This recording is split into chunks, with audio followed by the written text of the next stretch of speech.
Hello guys, Ugok Anime PH nga pala, ngayon nga ay pag-uusapan na natin ang Chapter 11 ng Dragon Ball Hawkeye Colored Panel. Ngunit bago nga tayo magsimula ay pwede nyo bang i-like ang ating video para lagi kayong maging updated sa mga ganitong klase ng content. Salamat guys! Bago nga tayo magsimula ay mag-recap na nga muna tayo sa last part ng Dragon Ball Hawkeye. Natapos nga ang last part sa scene kung saan ay ating makikita na pinuntahan nga ng leader ng Celestial Guardian ang lahat ng God of Destruction para nga kausapin ang mga ito. Dito na nga papasok ang part 11 ng Dragon Ball Hawkeye Colored Panel. At sa unang panel nga ay ating makikita na patuloy nga sa pagpapaliwanag dito ang leader ng Celestial Guardian ayon nga sa kalagayan ngayon ng Xenos Kingdom. Salita nga ito at sinabi nito na mas mabuti nga daw na makinig ang mga ito sa kanyang mga sasabihin, ito nga daw muna ang kanilang pagkakaabalahan sa ngayon. Sagot nga dito si Goku at sinabi nito na susubukan nga daw niyang makinig pero hindi nga daw siya makakasigurado kung mauunawaan niya. Salita nga ulit dito ang leader ng Celestial Guardian at sinabi nito na makinig nga daw ang mga ito na maayos dahil hindi na nga daw niya uulitin pa ang sasabihin niya. Noong unang-unang panahon, ang tinatawag nating existence ay napakaiba sa kung ano ito ngayon. Ito ay isang malaking kawalan o walang hanggan. Noong una, ay isinilang ang mga makapangyarihan beings na kilala bilang deities, taglay nila ang kakayahan na mag-create at magsira sa isang iglap. Mayroong silang 7 sa kabuuan at isa na dito si Lord Zeno. Salita nga dito si Goku at sinabi nito na pero ang pagkakaalam ko na ang Supreme Ruler ng lahat na si Zeno ang pinakamalakas. Sinasabi mo ba na meron pang mas malakas bukod kay Lord Zeno? Sagot nga dito ang leader ng Celestial at sinabi nito na alam ko naman na tulad ng inaasahan ko na bago lang sayo ang information na ganito. Sa moment na ito ay patuloy pa nga rin sa pagpapaliwanag ang leader ng Celestial Guardian at ayon dito na sa totoo nga lang daw si Zeno nga daw ang God of all, pero sa kanyang realm lamang. Ang 12 universes na alam nyo ay parte lang ng isang single realm, at ang tawag nga dito ay Xeno Realm. At meron pang 6 na ibang realm at ito nga ay merong iba't ibang supreme deity. Salita naman dito si Goku at sinabi nito na ang 12 universe pala ay parte lang ng isang malaking bagay na yan. Salita nga ulit dito ang Celestial Guardian at sinabi nito na tama nga daw, at ang 12 universe nga na yan ay parte lang ng isang realm, ito nga yun Xeno Realm. At ang Xeno Realm ay isa lang sa 7 realm na nag-e-exist, ang bawat realm ay mayroon sariling mortals, divine hierarchy at iba pa. At ang bawat realm na ito ay meron din namumuno na supreme deity tulad ni Lord Zeno. Pero kahit na ganun ay meron isang exception. Salita nga dito si Goku at sinabi nito na exception baka mo.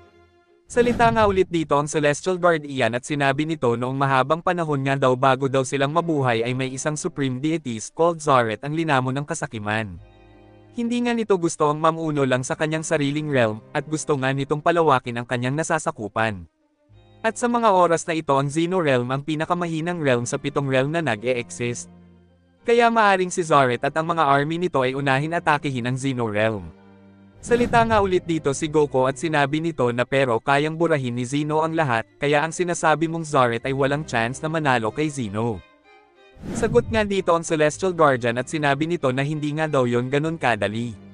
Ang kapangyarihan ni Zeno na erasing power ay gumagana lang sa kanyang nasasakupan realm. At hindi niya ito kayang gawin sa ibang beings na nagmula sa ibang realm. Si Zeno ay masasabi natin malakas pero sa kanyang sariling realm lang, walang fighting skill si Zeno kaya malabo siyang manalo kay Zaret na halos meron unimaginable skills.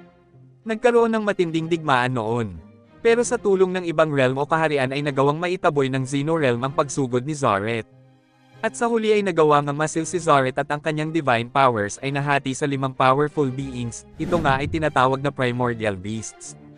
Ang bawat beast na ito ay meron lakas na mas malakas sa isang God of Destruction. Ang 5 beast na ito ay nakatago sa Xeno Realm. Salita nga ulit dito si Goku at sinabi nito na ibang universes ay may mga beings na mas malakas pa sa mga angels at kay Zeno. Lord Biros, alam mo ba ang lahat ng ito simula pa lang noong una? Sagot nga dito si Biros at sinabi nito na syempre naman, alam ko ang lahat ng bagay na yan bago pa ito sabihin ngayon ng Celestial Guardian. Sagot naman dito si Likir at sinabi nito na sinungalan.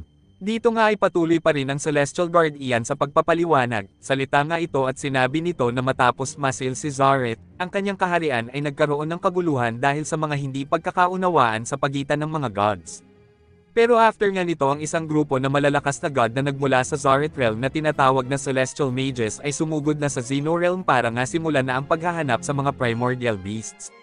Gusto nga ng mga ito na mag-gathered ang beast at muling maibalik si Zoret. Dahil dito ay nagsimula na ang isang digmaan, ngunit sa pagkakataon na ito ang Xenos Kingdom ay matibay na.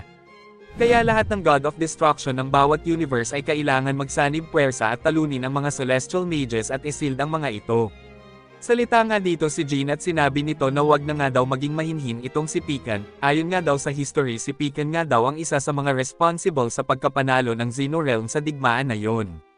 Nang marinig nga ito ni Goku ay talagang namangha nga ito, salita nga ito at sinabi nito na ibig sabihin Mr. Pican malakas ka pala talaga. Sagot nga dito si Pican at sinabi nito na sige, nagkaroon ako ng parte sa laban na yon at yon ang totoo pero ngayon ay wala na tayong oras para ipaliwanag ko pa ang lahat. Salita naman dito si Belmod at sinabi nito na tama na nga daw ang storytelling. Ngayon nga daw ay maging straight to the point na nga daw sila. Bakit nga daw pumunta ito dito? Sagot nga dito si Pican at sinabi nito na sa totoo nga lang daw ay nasira na nga daw ng mga Celestial Mage ang sealing technique. Dahil nga sa sinabi ni Pican ay nagulat nga ang lahat ng God of Destruction dito. Salita nga dito si Arak at sinabi nito na ano ang ibig mong sabihin. Ang mga mage na yun di ba ay under ng surveillance nyo? Tama ba? Sagot nga dito si Pican at sinabi nito na tama, pero noong nakaraan nga lang daw ay inatake ng mga yun ang Guardians noong mga oras ng kahinaan nito, at ito ang naging dahilan ng pagkasawi ng amin master na si Ansem at ito nga ang naging dahilan ng paglaya ng mga mage. Salita nga dito si Biros at sinabi nito na sa oras ng kahinaan ng master nyo. Parang may nag-tridor sa master nyo. Maaring nangangahulugan din ito na hindi namin pwedeng pagkatiwalaan ang grupo mo sa mga oras na ito. Sagot nga dito si Pican at sinabi nito na tama ka, ang lahat ay napapaisip na maaring may nakapasok sa mundo ng Celestial. Sa mga oras na ito kahit kaming mga Celestial Guardian ay hindi mapagkakatiwalaan. Salita naman dito si Goku at sinabi nito na pero teka nga lang, pwedeng nyo bang ipaliwanag sa akin kung ano yun Celestial Worlds at kung ano ang Celestial Guardians? Sagot naman dito si Biros at sinabi nito na tumahimik nga daw itong si Goku, wala nga daw gustong magpaliwanag ngayon dito kay Goku. Salita naman dito si Iwan at sinabi nito na meron nga lang daw siyang bagay na hindi maintindihan, Mr. Pican according sa iyo ang pagpapalaya sa Celestial Mage ay hindi nangyari noong kamakailan lang, di ba? Bakit ngayon mo lang ito sinasabi sa amin? Sagot nga dito si Pican at sinabi nito na after nga daw makaalis ng mga Celestial Mage ay hindi na namin alam kung saan ba talaga sila pumunta, ayaw namin takutin ang iba pang mga kingdom na walang matibay na patunay kung nasaan na nga ba ang mga Celestial Mage. Umasa kami na magagawa namin silang masundan sa pamamagitan ng trace na kanilang iniwan bago pa man kumalat ang balita, pero nalaman namin na ang mga Celestial Mage ay nasa Xeno Realm mismo at ito nga ay pumunta sa planeta ni Zuno. Ang omniscient being na nanirahan sa ika-7 universe na si Zuno ay kanilang kinuha habang ang Super Dragon Ball naman ay kanilang sinira. Malinaw na ang mga Celestial Mage ang may gawa nito at isa itong act of war. Salita naman dito si Quitela at sinabi nito na Biros, ang mangmang bakit mo hinayaan na mangyari yun? Sagot nga dito si Biros at sinabi nito na hindi nga daw niya alam ang bagay na yon dahil sobrang laki nga daw masyado ng universe. Salita naman dito si Goku at sinabi nito na meron nga din daw Dragon Ball ang kanyang universe, maari daw kaya na pumunta na ang mga yon sa universe ko para sirain ang mga Dragon Ball. Salita nga dito si Pican at sinabi nito na wala na nga daw silang oras para nga pag-usapan kung sino ang dapat sisihin sa mga oras na ito. Kailangan nga daw nilang gumawa ng action ng mas mabilis. Ngayon nga daw ay nakuha na nila si Zuno, ibig sabihin ay mas magiging madali na para sa kanila na mahanap ang Primordial Beast. Hindi natin ito hahayaan na mangyari, ang dalawang Primordial Beast ay nasa Universe 7, ang isa naman ay nasa Universe 8. Meron din sa Universe 11 at Universe 6. Kailangan ko ang mga God of Destruction na meron Primordial Beast sa kanilang nasasakupan na universe. Salita naman dito si Helios at sinabi nito na paano naman daw yun mga universe na walang beast sa kanilang nasasakupan. Sagot nga dito si Pycon at sinabi nito na recommend ko na mas mabuti na bumalik na kayo sa inyong mga sariling universe at maghanda sa maaring mangyari. Ang mga angels ngayon kasalukuyan na nagsasagawa ng meeting kay Grand Priest about sa sitwasyon ngayon ng Xenos Kingdom. Lahat ng universe ngayon ay mahihina kaya mas mabuting bumalik na kayo doon. Salita naman dito si Biros at sinabi nito na tumuloy na nga daw sila at gawin na nga daw nila ang kailangan nilang gawin. Salita nga ulit si Pican at sinabi nito na mabilisan warning lang para sa mga God of Destruction na maghahanap ng beast. May chance na kayo ang maging target ng Celestial Mage, kaya maghanda na kayo sa isang matinding laban. At dito nga ay mabilis nang umalis ang lahat ng mga God of Destruction para hanapin ang ibang primordial beast.